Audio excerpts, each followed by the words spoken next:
بسم اللہ الرحمن الرحیم۔ السلام علیکم ناظرین اجمیر میں اس وقت ایک مندر تھا جو اجمیر کا سب سے بڑا مندر تھا اور صرف راجاؤں اور رانیوں کی عبادت کے لیے مخصوص تھا۔ ناظرین، مندر کے ساتھ ہی ایک تالاب تھا جس کا نام انا ساگر تھا۔ ہندو اس تالاب کے پانی کو انتہائی متبرک خیال کرتے تھے۔ ان کا عقیدہ تھا کہ جو اس تالاب میں غسل کر لے اس کے سب گناہ جھڑ جاتے ہیں۔ کہتے ہیں اس مندر میں رات کو اتنے چراغ جلتے تھے کہ صرف ایک ہی رات 3.5 من تیل ان چراغوں میں استعمال ہوتا تھا۔ اور ناظرین، ارد گرد کے کئی دیہات مندر کے نام تھے، یعنی ان دیہات کی آمدنی مندر پر خرچ ہوتی تھی۔ ناظرین، مندر میں ہزاروں ملازمین تھے جن کا کام آنے والوں کی رہنمائی کرنا تھا کہ کون سا خدا بیٹے عطا کرے گا، کون سا خدا صحت عطا کرے گا اور کون سا خدا دولت عطا کرے گا۔ خواجہ غریب نواز رحمۃ اللہ علیہ اس مندر میں تشریف لے آئے اور انا ساگر سے کچھ فاصلے پر چٹائی بچھا کر اپنے مریدین کے ہمراہ بیٹھ گئے۔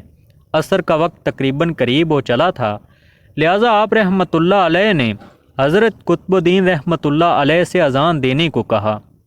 ناظرین، کفر و شرک کے گڑھ اجمیر میں اللہ کی وحدانیت اور میرے آقا کی رسالت کا یہ پہلا اعلان تھا۔ وہ لوگ اسلام سے مکمل طور پر لا علم تھے، چنانچہ اذان کی آواز سن کر وہ حیران ہوئے اور اپنے گھروں سے نکل آئے۔ سب مسافروں نے انا ساگر کے پانی سے وضو کیا اور نماز پڑھنا شروع کی۔ سب ہندو حیران رہ گئے کہ سب بھگوان تو اندر ہیں، تو یہ لوگ صحن میں کس بھگوان کو سجدہ کر رہے ہیں۔ جب شام ہوئی تو راجا کے اونٹ جو دن میں چرنے کے لیے گئے ہوئے تھے اپنے چرواہوں کے ساتھ واپس آنے لگے۔ اتفاق سے جہاں حضرت خواجہ معین الدین چشتی رحمۃ اللہ علیہ اپنے ساتھیوں کے ساتھ بیٹھے تھے، وہ جگہ راجا کے اونٹوں کے بیٹھنے کی تھی۔ چرواہوں نے بابا صاحب رحمۃ اللہ علیہ سے فرمایا، اٹھو بابا، اونٹوں کے بیٹھنے کی جگہ خالی کرو۔ آپ رحمۃ اللہ علیہ نے فرمایا، اتنا میدان پڑا ہے، اونٹ تو کہیں بھی بیٹھ جائیں گے، کیوں مسافروں کو تنگ کرتے ہو؟ ناظرین، وہ نہ مانے اور مسلسل اصرار کرتے رہے کہ اونٹ اسی جگہ بیٹھیں گے۔ آخر انہوں نے بہت بدتمیزی کی، یہ راجا کے اونٹوں کے بیٹھنے کی جگہ ہے اور ادھر راجا کے اونٹ ہی بیٹھیں گے، تم لوگ کہیں اور ڈیرا لگاؤ۔ آخر آپ رحمۃ اللہ علیہ نے اٹھتے ہوئے حضرت قطب الدین سے فرمایا، اٹھو قطب الدین، یہ کہہ کر کہ یہ اونٹوں کے بیٹھنے کی جگہ ہے تو چلو اب یہاں اونٹ ہی بیٹھے رہیں۔ یہ کہہ کر آپ رحمۃ اللہ علیہ اپنے ساتھیوں سمیت وہاں سے اٹھ گئے۔ اگلی صبح ناظرین، جب اونٹوں کو چروانے کے لیے لے جانے کا وقت آیا اور چرواہوں نے اونٹوں کو اٹھانا چاہا تو انہیں پتہ چلا کہ اونٹ اٹھنے کے قابل ہی نہیں ہیں۔ انہوں نے اونٹوں کو مار مار کر زبردستی اٹھانا چاہا لیکن وہ بیٹھے ہی رہے۔ چرواہے پریشان ہو گئے کہ جو اونٹ ان کے ایک اشارے پر اٹھ کھڑے ہوتے تھے آج کیوں نہیں اٹھ رہے۔ آخر انہیں یاد آیا کہ کل اس مسافر فقیر نے کہا تھا کہ چلو اب یہاں اونٹ ہی بیٹھے رہیں بس۔ ناظرین، لوگ اکٹھا ہونا شروع ہو گئے۔ کوئی کہہ رہا تھا کہ فقیر کوئی کامل جادوگر ہے، اور کسی کا خیال ظاہر کیا کہ کوئی بھگوان کا اتارا ہوا ہے۔ بات راجا تک پہنچ گئی۔ ایک مسافر فقیر آیا ہے، راجا کے اونٹوں پر جادو کر دیا ہے۔ راجا نے حضرت معین الدین چشتی رحمۃ اللہ علیہ کو پیغام بھجوا دیا، تم کیسے فقیر ہو جو بے زبانوں کو باندھ رکھا ہے، یہ بیچارے بھوکے پیاسے مر جائیں گے، اسی لیے مہربانی کر کے اپنا جادو واپس لے لو۔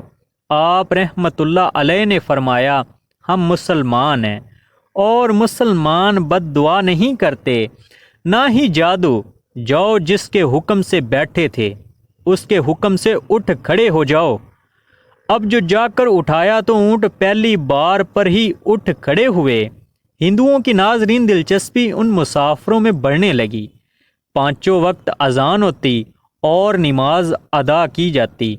آخر راجا تک یہ بات پہنچ گئی اور اس کو شکایت کی گئی کہ یہ جو فقیر آئے ہیں سب مسلمان ہیں، پانچوں وقت اذان دیتے ہیں اور ہمارے جو انا ساگر تالاب ہے اس میں ہاتھ منہ دھو کر خراب کرتے ہیں اور ہمارے دھرم کے خلاف باتیں بھی کرتے ہیں۔ کہتے ہیں یہ مورتیاں پوجنے کے قابل نہیں، یہ تو محض پتھر ہیں، اسی لیے انہیں یہاں سے اٹھایا جائے۔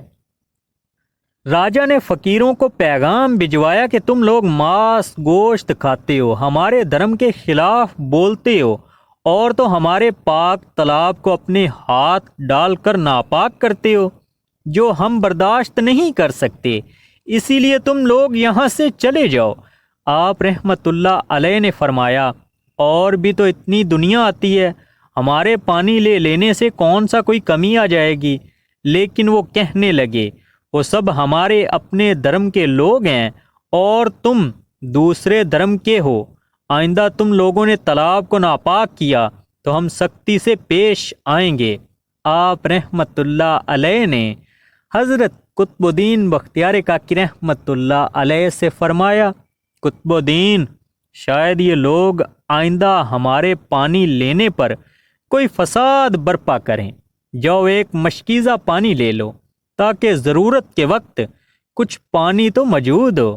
لہذا قطب الدین رحمت اللہ علیہ نے ان سے فرمایا، چلو ہم مشکیزہ بھر لیتے ہیں۔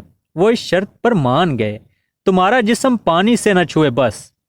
ناظرین، حضرت قطب الدین رحمت اللہ علیہ نے تالاب کی سیڑھیوں پر جا کر بیٹھ گئے اور مشکیزہ پانی میں ڈبو دیا۔ جب وہ بھر گیا تو حضرت قطب الدین رحمت اللہ علیہ نے وہ مشکیزہ اوپر کھینچا، لیکن جو ہی مشکیزہ پانی سے باہر آیا، انا ساگر کا سارا پانی خشک ہو گیا اور جھیل کی تہہ تک خشک ریت آ گئی، گویا سارا انا ساگر مشکیزے میں بند ہو گیا ہو۔ انا ساگر کا خشک ہونا تھا کہ پورے اجمیر میں قہر مچ گیا، گلیوں محلوں میں چیخو پکار، آہو بھگت۔ وہ رو رہے تھے کہ ہم جو گناہوں کی گٹھڑیاں لے کر پھرتے ہیں، ارے انا ساگر میں غسل کر کے ان سے چھٹکارا پا لیتے تھے، اب ہم گناہوں کا بوجھ لیے کدھر جائیں گے؟ سارے علاقے میں خبر پھیل گئی کہ مسافر فقیر نے جادو کے زور سے انا ساگر کو خشک کر دیا ہے۔ راجہ اس نئی صورتحال سے بہت پریشان ہوا۔ اس نے اپنے وزیروں کو بلایا، سب نے یہی کہا کہ فقیر یا تو جادوگر ہیں یا پھر واقعی کوئی کامل فقیر ہیں۔ ساتھ ہی ان کی پریشانی بڑھ گئی کہ اجمیر کی رونق تو تھی ہی انا ساگر کے دم سے، اسی کی وجہ سے لوگ دور دور سے اجمیر آتے تھے اور اپنا ایمان تازہ کر کے لوٹتے تھے۔ انا ساگر کے خشک ہو جانے سے ہندو دھرم کو سخت دھچکا لگ گیا اور یہی تشویشناک بات تھی۔ آخر طے پایا کہ فقیر سے مذاکرات کیے جائیں۔ آخر وہ چاہتا کیا ہے؟